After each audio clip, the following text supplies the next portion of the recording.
तो आज का हमारा जो टॉपिक है वो lattice vacancy, Schottky and Frenkel defect है। तो ये तीनों एक ही टॉपिक के अंतर्गत इसको पढ़ेंगे हम। तो जैसे कि शुरू करते हैं, लैटिस वैकेंसी क्या होती है, उसके बाद में शॉटकी को देखेंगे, फिर फ्रैंकल को। So here perfect crystal are idealized structure in which every atom or ion occupy its prescribed lattice position throughout the entire crystal. In practice, no crystal is perfectly ordered. Even the purest crystal contains various imperfection known as crystal defect. That means क्या होता है कि जो perfect crystals होते हैं वो idealise structures रखते हैं, यानी कि एक आदर्श संरचना होती है जिसके अंतर्गत जो जितने भी एटम्स हैं, आयंस हैं, वो उस क्रिस्टल के अंदर जो लैटिस पोजीशन है वहाँ पर वो फिक्स्ड रहेंगे। ठीक है। बट इन रियलिटी यानी कि इन प्रैक्टिकली कोई भी क्रिस्टल परफेक्ट नहीं होता है। इवन जो सबसे प्योरेस्ट क्रिस्टल है उसमें भी कुछ ना कुछ हमको इम्परफेक्शन देखने को मिलेगा। जैसे कि उसकी क्रिस्टल इम्परफेक्शन रहेगा, क्रिस्टल स्ट्रक्चर जो है कंप्लीट टाइप का नहीं रहेगा। तो this type of imperfection is known as crystal defect. And these defects play crucial role in determining the physical properties of solids such as electrical conductivity, diffusion density, heat capacity, dielectric behavior and mechanical strength। तो इस type के जो defect होते हैं वो important role play करते हैं solids के फिजिकल प्रॉपर्टीज को अंडरस्टैंड करने में, जैसे कि इलेक्ट्रिकल कंडक्टिविटी को समझने में, डिफ्यूजन को, डेंसिटी को, हीट कैपेसिटी को, डाइलेक्ट्रिक बिहेवियर को, मैकेनिकल स्ट्रेंथ ऑफ क्रिस्टल को। इन सब चीज़ों को अंडरस्टैंड करने के लिए इंपॉर्टेंट रोल प्ले करते हैं और इन सब चीज़ों को कंट्रोल भी करते हैं। The simplest type of crystal imperfection is the point defect, in which the disturbance confined to one or few lattice sites. Among all point defects, lattice vacancies represent the most fundamental defect structure. Means जो crystal imperfection होता है उसमें सबसे simplest type point defect होता है, जिसमें जो disturbance है क्रिस्टल के अंदर वो कुछ लैटिस या एक लैटिस साइड्स में सीमित हो जाता है, कन्फाइंड हो जाता है। और जितने भी पॉइंट डिफेक्ट्स हैं उसमें लैटिस वैकेंसी जो है सबसे फंडामेंटल दोष है। ठीक है। A lattice vacancy is created when an atom or ion is missing from its normal lattice position. Such defect is called a vacancy defect. In ionic crystals, vacancies may occur on both positive ion and negative ion sides. मतलब lattice vacancy तब create होती है जब normal lattice position से कोई ion या atom जो है मिस हो जाता है।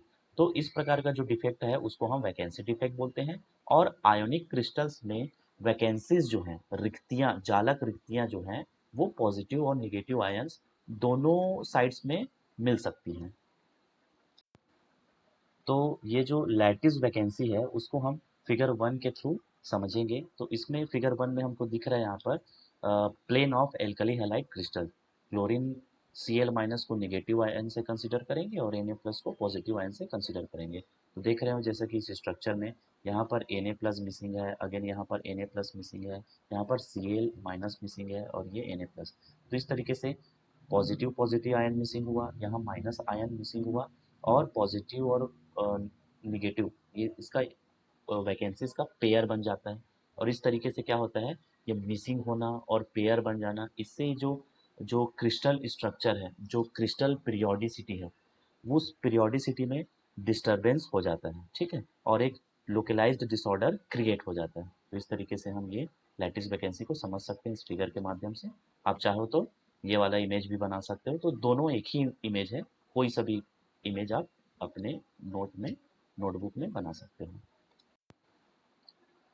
Now, the existence of vacancies can be understood from thermodynamic consideration. The creation of vacancy requires energy because an atom must be removed from its equilibrium position. However, the introduction of vacancies increases the disorder or entropy of the crystals. At infinite temperatures, the increase in entropy partially compensates for the energy required to form vacancies. Consequently, a certain equilibrium concentration of vacancies is always present in a crystal.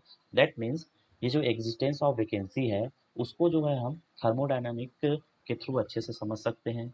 And vacancy create करने के लिए हमें कुछ energy की ज़रूरत पड़ती है। क्यों? क्योंकि क्रिस्टल में आप एटम या आयंस को रिमूव कर रहे हो, तो उस एटम या आयन को रिमूव करने के लिए आपको एनर्जी की ज़रूरत पड़ेगी। ठीक है। सो इस प्रकार से क्रिस्टल में वैकेंसी का इंट्रोडक्शन हो रहा है, और ये वैकेंसी जो है उस क्रिस्टल का जो पीरियोडिसिटी है उसमें गड़बड़ी कर देता है ना। तो वैकेंसी क्रिएट होने से क्रिस्टल में डिसऑर्डरनेस या एंट्रोपी की इंक्रीमेंट होती है। ठीक है। और फाइनाइट टेम्परेचर पर ये जो एंट्रोपी में जो वृद्धि हो रही है वो जो है रिक्वायर्ड एनर्जी का काम करती है वैकेंसी क्रिएट करने के लिए। कंसिक्वेंटली यानी कि परिणाम स्वरूप क्रिस्टल में हमेशा इक्विलिब्रियम कंसंट्रेशन ऑफ वैकेंसी यानी कि संतुलन रिक्तियां हमेशा मौजूद रहती हैं। Now consider a crystal containing n atomic sites यानी कि lattice sites, and let small n be the number of vacant site यानी कि कुल रिक्तियों की संख्या जो है स्मॉल एन से कंसिडर करेंगे। Now consider particular lattice site is vacant यानी कि कोई स्पेशल लैटिस साइट जो कि खाली है, रिक्त है, वो प्रोपोर्शनल होगा बोल्ट्जमैन फैक्टर के। और बोल्ट्जमैन फैक्टर के लिए हम प्रोबेबिलिटी फार्मूला ये यूज करते हैं, capital P is equal to exponential minus E V upon K T, where E V is energy required to form one vacancy and Kb represent Boltzmann constant and T represent absolute temperature. So this expression indicates that vacancy formation is a thermally activated process. A larger vacancy formation energy reduces the probability of vacancy creation, whereas increasing temperature promotes vacancy formation. मतलब ये जो equation है ये express कर रहा है कि जो वैकेंसी फॉर्मेशन है ना, रिक्तियाँ बनने की जो प्रक्रिया है वो थर्मली एक्टिवेटेड प्रोसेस होती है। और जैसे जैसे हम यहाँ पर एनर्जी की वैल्यू को बढ़ाएंगे तो वैकेंसी फॉर्मेशन रिड्यूस होगा, लेकिन अगर हम टेम्परेचर को इंक्रीज करेंगे तो वैकेंसी इंक्रीज होती जाएगी। Now the equilibrium concentration of vacancies can be obtained using statistical thermodynamics. If n minus n sites are occupied and n sites are vacant, then the ratio of vacant site is vacant sites to occupied sites is, मतलब अब हम यहाँ पर equilibrium concentration of vacancies यानी कि संतुलन रिक्तियाँ जो हैं उसको हम स्टैटिस्टिकल थर्मोडायनेमिक्स के थ्रू प्राप्त करेंगे, जहाँ पे यदि n माइनस एन साइड जो है ऑक्यूपाइड साइट्स हो और स्मॉल n जो है वैकेंट साइट्स हो, तो स्मॉल n और n माइनस n साइट्स का जो रेशियो होगा वो इस तरीके से होगा। ठीक है, ये equation number 1। For ordinary crystals we can read small n is much less than capital N. Small n is vacant, capital N is occupied sites. So therefore we can read n minus n is approximately capital N. Substituting this approximation into equation number 1. Equation number 1 पे इस approximation को substitute करने पे हमें मिलेगा, यहाँ n minus n के बदले capital N लिख देंगे, तो we can read n upon capital N is equal to exponential minus EV upon KT. This is equation number 2. And equation number 2 is the fundamental relation for equilibrium vacancy concentration. अब इस equation number 2 का physical explanation देख लेते हैं कि ये क्यों इतना इंपॉर्टेंट है। So the fraction of vacant lattice sites increase exponentially with temperature, मतलब ये जो n अपॉन n है वो टेम्परेचर के साथ में एक्सपोनेंशियली इंक्रीज हो रहा है। जैसे जैसे टेम्परेचर इंक्रीज होगा वैकेंसीज भी इंक्रीज हो जाएगा, और ये इंपॉर्टेंट पॉइंट हो जाता है। साथ ही जो डिफ्यूजन और आयनिक ट्रांसपोर्ट यानी कि कंडक्टिविटी है वो भी हमें इस वैकेंसी मोशन के कारण ही मिलता है। So many temperature dependent properties of solids originate from this relation. जितने भी temperature dependent properties of solids हैं वो इस रिलेशन के थ्रू ही एक्सप्लेन किया जा सकता है, स्टार्ट किया जा सकता है।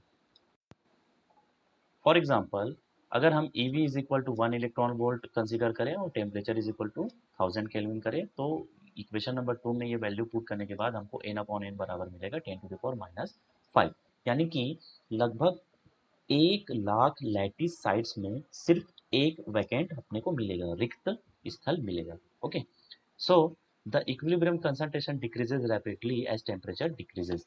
However, if a crystal is grown at high temperature and cooled suddenly, many vacancies may become trapped within the lattice before equilibrium is restored. Such frozen in vacancies produce defect concentration greater than the equilibrium value at room temperature. इसका मतलब ये हुआ कि जो equilibrium concentration है वो decrease होगा, temperature decrease होगा तो इक्विलिब्रियम कंसंट्रेशन वैकेंसी भी डिक्रीज होगा।